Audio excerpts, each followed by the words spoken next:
Welcome to my channel, Sunshine Shoulders. I'm Calvin. Thank you so much for stopping by today. The subject of my vlog today is 7 regrets in the Philippines and how it shaped my life over here. Before I get started, let me welcome my viewers and subscribers. Thank you so much for your kindness, your generosity, and your support of my channel. It's truly been amazing, and I'll never take that for granted. I'm back in one of my favorite spots in all the Philippines, Center Mall. This is along the little cul-de-sac with all the shade trees. This is where I used to exercise, and I may get back to doing that. This is my home, and I don't see myself going anywhere else in the foreseeable future. As much as I love it in the Philippines, I do have some regrets. Now, these aren't mistakes. A mistake and a bad decision are two different things as far as I'm concerned. So I just want to talk about some things. Maybe I can help somebody else. Number one is, and these aren't in any particular order, excuse me. Number one is I didn't stay single long enough. From the moment that the plane touched down in Mactan, Cebu, there was a woman waiting for me with a sign with my name on it. And from that day all the way to this day, I've been into a relationship. And as a result of that, it's limited my movement here. It's limited the things I can see, what I can do. Because when you get in a relationship over here, you've got a shadow. She's going everywhere that you go. And so I haven't scratched the surface of this beautiful country over here. I didn't stay single long enough. I haven't seen all that I need to see. I haven't gone everywhere that I should go. And I probably never will. Hindsight is always 20/20. That's why I always tell people, you don't need a relationship right away over here. A relationship is the last thing you have to worry about, whether it's here or anywhere on the earth. Because if you're a decent human being, man or woman, you're going to attract somebody. But I didn't know that then. So that's a big regret that I have. The second thing that I'll talk about today is I didn't get established fast enough over here. It took me 10 years to decide I wanted to live in the Philippines. That's too long. I know from reading Napoleon Hill, a lot of times when you study long, you study wrong. I spent a lot of money on plane tickets, Airbnbs, hotels, because I was afraid to pull the trigger and just go ahead and put some roots down. The cost of living being what it is over here in the Philippines, I could have maintained a place over here and still, while I was in America, I could have bought a little apartment for $100 or $200 every month. About 5,000 to 10,000 pesos every month. It's something for you to think about. But yeah, I didn't get established fast enough. And so I spent a lot of money. It took me 10 years to decide what I already knew to be true is I wanted to live here. I wanted a life outside of the United States. So that's a big regret of mine. I wasted a lot of time, wasted a lot of money when I knew that eventually I was going to live here. The third thing that I regret is having children by more than one woman. I can't be two places at the same time, and my children need me in their life. I was just like OG Fred said yesterday on the panel. It's like a bull in a china shop. And everybody thinks that the latest relationship is going to be the last and this is it. Listen, if you don't hear nothing else today on this video, you don't have to have a child with every woman you enter into a relationship with. It was irresponsible. And although I take good care of my 2 sons financially, they need me. I just haven't been there because I should be in their life every single day. It's very important for anybody that's watching this to know. And I need to be there every single day. And even though I'm only a text message away, a FaceTime away, it's nothing like growing up in the same household. Because I didn't grow up with my father. But he was always there. But I miss so much. It's a big regret of mine that I had children by more than one woman. Not that I had my children, but I had them by more than one woman, because when you break up over here, you split up, things really go squirrely. The woman takes control of the child's movements. It's on her terms when you see the child, or whether you see the child or not. And it's not a good look. It's not something that I'm proud of. So yeah, I regret that.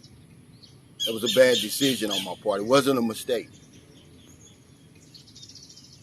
Number fourth thing that I'll talk about today is I granted her the divorce. I granted her the visa, and our marriage didn't work out.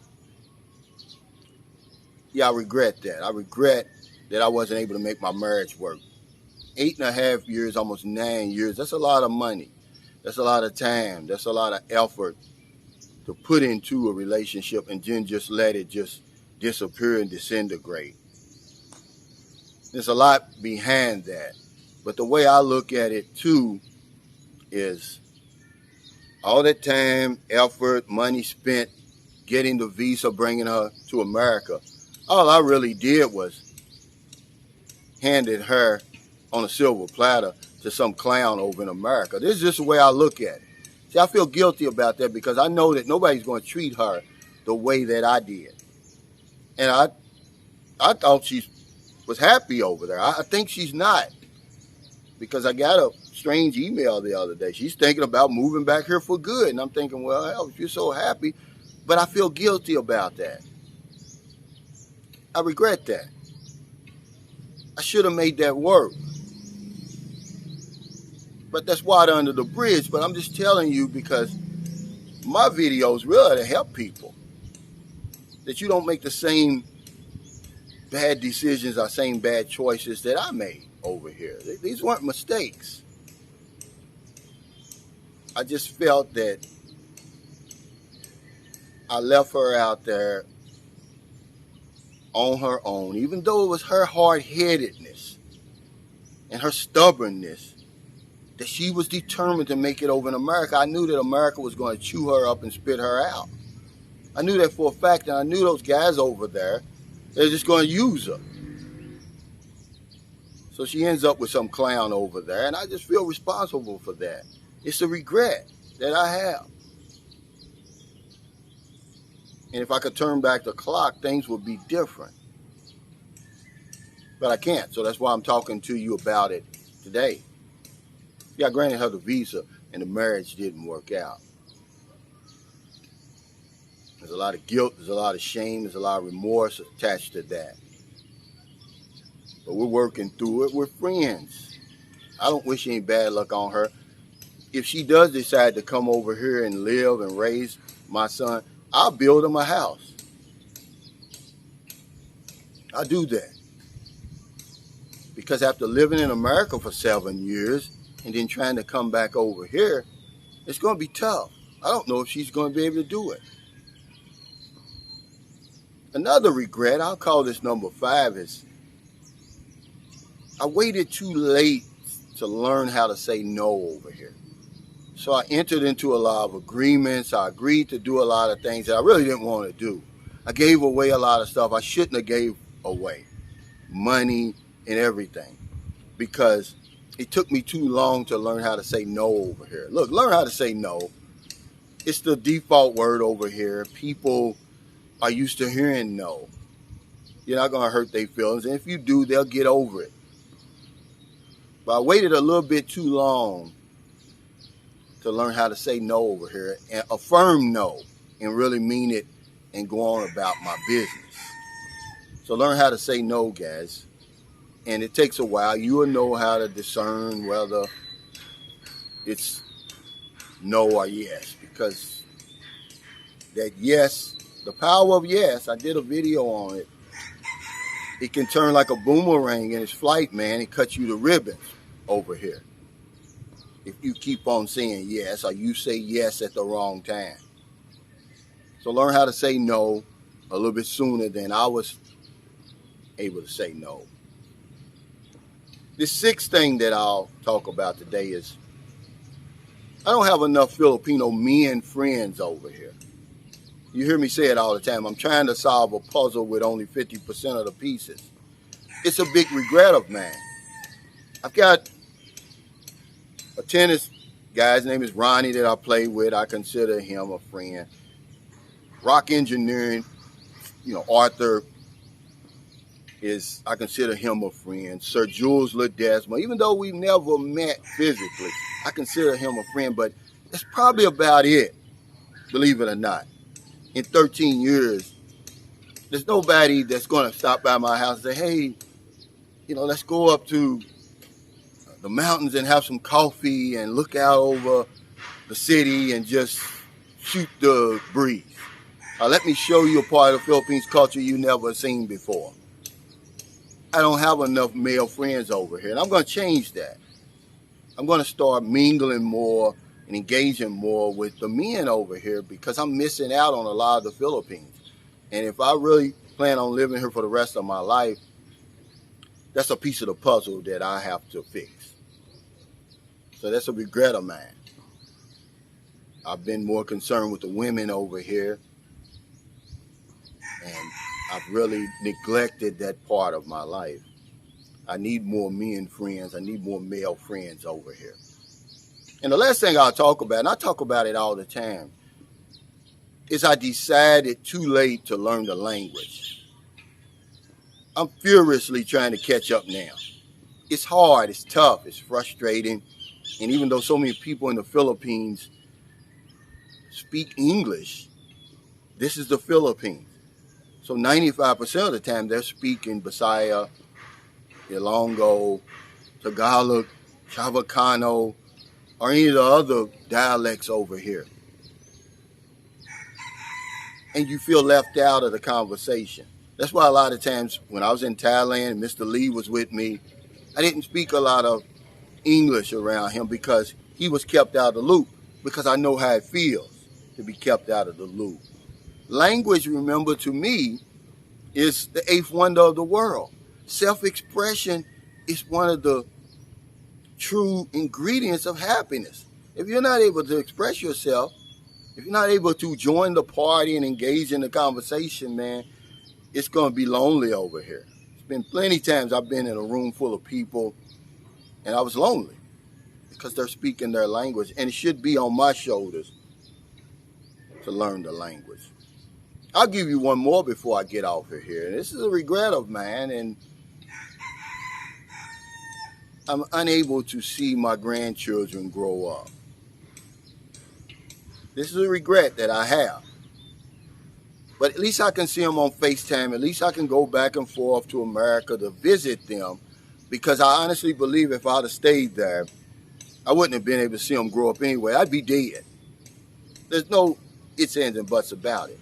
That's why, even though these are regrets that I have, I don't feel guilty about any of it, because it's life. But I do regret not seeing them grow up, especially my four oldest grandkids, because I sort of raised them. They know Paw Paw. That's what they call me. And I was always there for them. I'm always there for them now. But this is just some regrets that I have. This isn't a confession. My videos are to help other people come over here and live their best lives, so you don't make the same bad decisions or same bad choices that I make. Because a lot of the things I just talked about, it's easy to do, especially the relationships, especially having children by more than one woman, especially granting the visa, and then the relationship doesn't work out. See, those things are easy to do over here. Decide as soon as you possibly can that this is going to be the place for you. Don't spin your wheels like I did. Don't waste all that time, money, energy, effort. You know, in 11 months, I became a silver medallion member with Delta. That's how much miles I put on coming back and forth over here. When all I had to do was maintain a little apartment over here. Listen, guys, to this. Take out $100 or $200 of yours. Maintain you a little apartment over here. You don't have to have the power on anything, only when you get here. Or the power is going to be so cheap because you're not going to be there. But just put aside about $200 US every month if you can afford that, and maintain your place over here. It's going to save you a ton of money because you're going to spend a whole lot more on Airbnbs and hotels than $200 per month because you're going to come back over here. It's like when I first came here, a guy from Austria, an old guy, he was drunk. We're in Tamboli Beach Resort. He said, young man, you're going to get addicted to this place. You're going to come back over and over again. I said, man, you don't know what you're talking about. Yeah, it's too far. Within 2 months, I was back over here. And then every 2 months. Until finally I moved here for 10 years. So thank you so much for stopping by today. I really appreciate it. Happy 4th of July to everybody. I know it's over with. I hope you enjoyed your holiday. I hope it was safe. Because remember, people think they can drive better when they're drunk. It's late over in America. Before you let your head hit the pillow, please find somebody to help. Give them some of them leftovers that you have. But if you don't want them late grocery runs, beer runs, weed runs, you're just getting off second shift, you're on your lunch break, you see somebody out in the street, wherever you see them, buy them something to drink, buy them something to eat, give them a few dollars. We're in the Philippines, it's early, probably 7:30 in the morning. I see my buddy Dave over here with his golf club. What he does just about every day, he comes over here, chips, putts, drives. It's not a day goes by I don't help somebody over here in the Philippines. Today is Wednesday. Every Wednesday for about the last, year and a half, we've been doing the electronic community pantry giveaway drawing. It's for my Filipino subscribers here in San Carlos City. It's just our take on the community pantry that's been so popular here in the Philippines during the pandemic. We give away 2 1,200 peso boxes of groceries. Today we're going to give away 3. No excuse not to help somebody, guys, over here. Because if I don't know anything else, I know this one thing for sure. We help other people, we help ourselves. Take care, stay safe, stay COVID free. I'll see you next time.